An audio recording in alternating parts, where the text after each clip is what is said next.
Welcome to your 2023 work recap. This year, you've been to 127 sync meetings, you spent 56 minutes searching for files, and almost missed 8 deadlines. Yikes. 2024 can and should sound different. With Monday.com, you can work together easily, collaborate and share data, files, and updates. So all work happens in one place and everyone's on the same page. Go to Monday.com or tap the banner to learn more.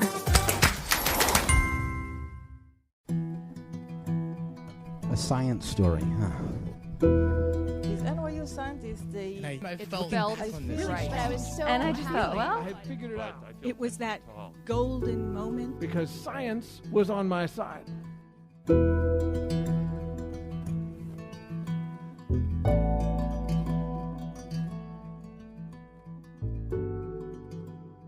Hey everyone, I'm Ben Lilly, and welcome to the Story Collider, where we bring you true stories of how science has affected people's lives. This week's story is from Heather Berlin. The story was recorded in December 2012 at Union Hall in Brooklyn. The theme of the event was Science and Religion.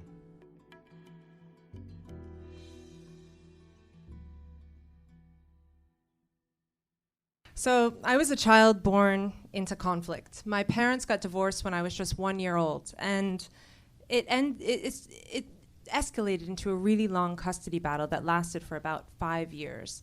And in the end, it became a precedent case in New York. My father got custody. But in the aftermath of all of this, although my parents were still in my life, my grandmother, my father's mother, became my primary caregiver. And she was this amazing, amazing woman. She was wise, grounded, stable. She was actually one of the first female contractors in New York. She would build and restore homes for people who had low incomes. And she used to take me on the construction sites, and I'd see her supervising all these sort of gritty construction workers, and she was just tough and strong and a real role model. But even in her 60s, she felt the need to warn me that she wasn't always going to be around. And, you know, she said, look, I'm here now. Let's enjoy our time together, but I don't want you to cry when I'm gone. And she used to sing this song to me, you know, enjoy yourself, it's later than you think. And I thought, okay. Wow. So for a kid, I mean, that just, you know, gave me a sense of this fear of death. And so as a child, I remember I used to sneak into her room at night and just check and make sure that she was still breathing. You know, because I thought at any moment she could go and then I'd be alone in the world. And this was just a huge fear for me. So this sort of makes sense that why at the age of 5, I started contemplating my own mortality. And there I was. I remember this one night I was laying in bed and I was just I couldn't sleep. I was 5 years old and I was staring into the darkness and I just finally had the sense of my own mortality. I realized I wasn't going to be here one day. And it produced such a huge amount of anxiety. And I thought, well, how can I make this feeling go away? Oh, I know. Maybe even if I'm dead, I can just still keep my thoughts. So if I can just think to myself, I can preserve this one little slice of consciousness, and then I can cheat death. So that was my plan. So I woke up the next day, and well, I didn't sleep actually all night. The next morning, I went to my father, who's a physician, and I said, Dad, where do my thoughts come from? And can I keep them when I die? Typical questions of a 5-year-old. And he said, well, they come from your brain. And I said, okay, great. So how? Because I want to figure out how to keep them. And he said, well, I'm not quite sure how, but if you want to understand the material basis of consciousness, there's only one profession you can go into. You need to become a psychiatrist. So I said, okay, that's it. That's my mission. I'm going to become a psychiatrist. So fast forward about 15 years later, and I get my acceptance to medical school. And everyone's saying, well done, that's great, congratulations. But I'm sat there thinking, do I really want to spend the next 4 years of my life studying infectious diseases and the digestive system and memorizing every bone in the body? I mean, that's really boring. So I said, forget this, I deferred. And instead I went and did research in the Department of Anesthesiology. And there I could actually see firsthand people going under, you know, and coming back up again. And I was taking measurements. I was measuring the dosage and the time and when they would come back into consciousness. And the whole time I was wondering, you know, where did they go when they were put under? And how did they come back? And this kept harking back to my fear of death. You know, I associated any kind of unconsciousness, whether it be deep sleep or going under anesthesia with death. And I really wanted to resolve this fear. And the answers that I were looking for, I couldn't find in the operating room. So the neurosurgeons, they treated the brain like it was a black box. You know, you can turn it off, work on it, turn it back on again. And they weren't asking these deeper, more philosophical questions that I was interested in. And psychiatry didn't seem to have the answers either. I mean, they were just interested in problems and how to fix them, you know, how to treat psychiatric illness, usually via drugs. But they weren't interested in these deeper philosophical questions. So I said, you know what, forget this. I'm going to go instead for a PhD in Oxford and study cognitive neuroscientist. And I'm going to study the relationship between the human brain and mind, just only that, for years. And I'm going to work with the most prestigious experts in the world. So that's what I did. And this whole time, my grandmother was supporting me, both in terms materially, I mean, she paid my way through school, and just being there for me, for whatever I needed. If I would call her for advice, if I was having boyfriend trouble, she'd always chime in and, you know, give me her unvarnished opinion of my current boyfriend. When I'd get nervous and to give a big lecture in front of these very prominent professors, she'd say, oh, you know, they all take a shit like you and me, it doesn't matter, you'll be fine. So, you know, she would always tell me what I needed to hear to help me get by. At the same time, you know, while I was in Oxford, you know, the halls of academia and this sacred place, but I kept expressing my desire to understand the neural basis of consciousness, and these professors just said, oh, please, they laughed at me. You can't study consciousness unless you've already become a well-established researcher in a very practical, pragmatic field, and until then, or perhaps when you retire, then maybe you can just contemplate these unanswerable questions. And so I thought, okay, well, I'm within these constructs. I'm going to have to try to do something that I can at least get close enough to studying consciousness, but that will be accepted to these funding organizations and to my supervisors. So I decided to study the neural basis of impulsive and compulsive behaviors. And that sort of became my mission. And I looked at people who had pathological gambling disorders and people with obsessive compulsive disorders, people who seemed to be locked into these self-destructive behaviors.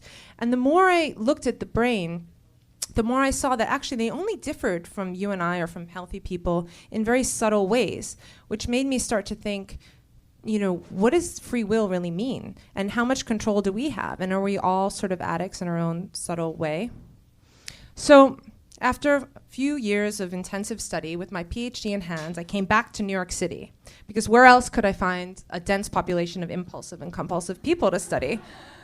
So here I was, back in the city, and then back to my grandmother. And she was starting to become ill. She was 89 at this point, and she needed triple bypass heart surgery.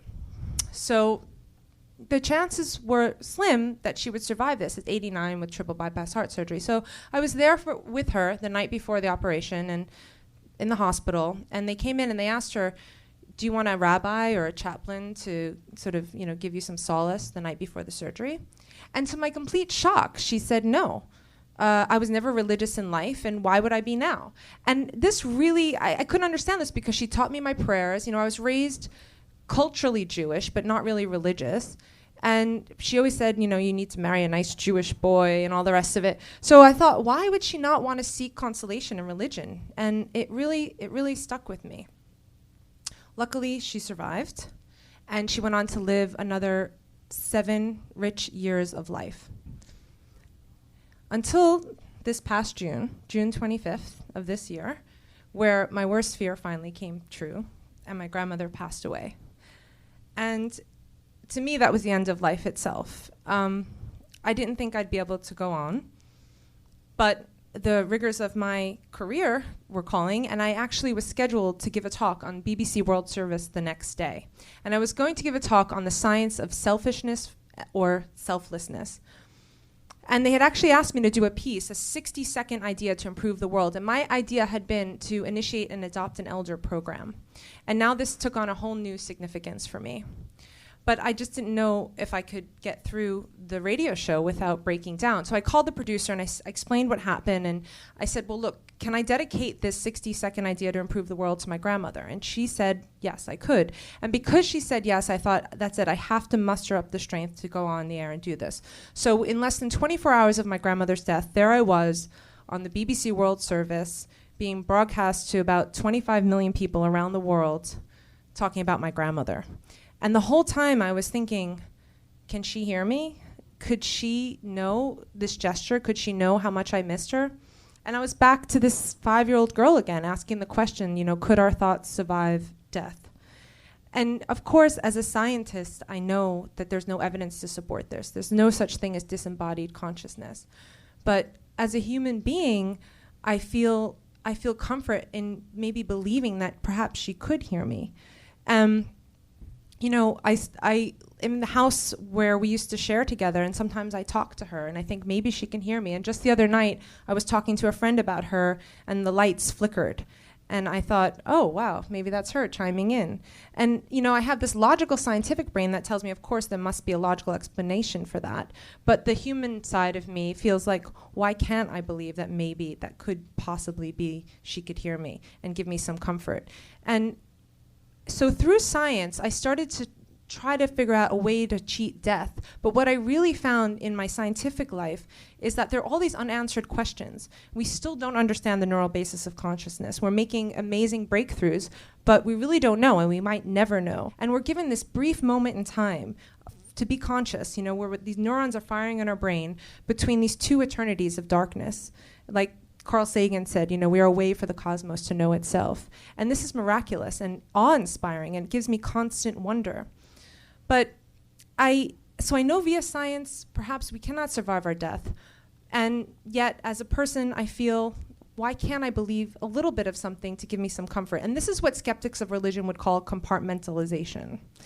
And if you want to put a label on it, fine. And what I want to say is that compartmentalizing isn't always such a bad thing.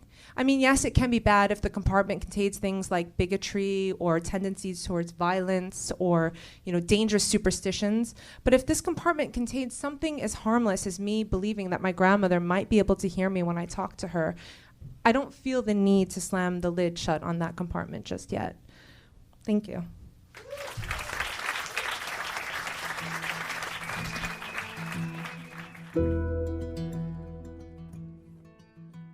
That was Heather Berlin.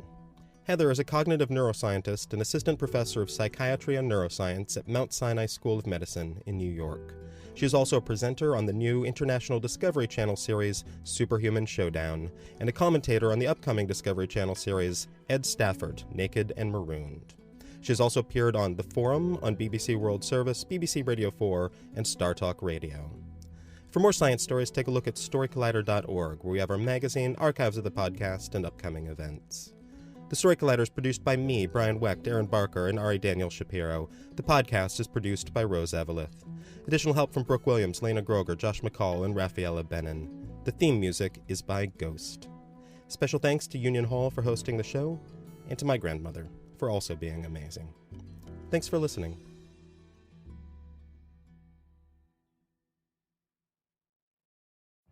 Every day, we rise, challenging ourselves to work for what we believe in. At U.S. Border Patrol, protecting our borders is more than a job. It's a calling. Agents answer the call, working together to keep our country and communities safe. If you're ready for a new mission, join U.S. Border Patrol and go beyond. Learn more at cbp.gov/careers.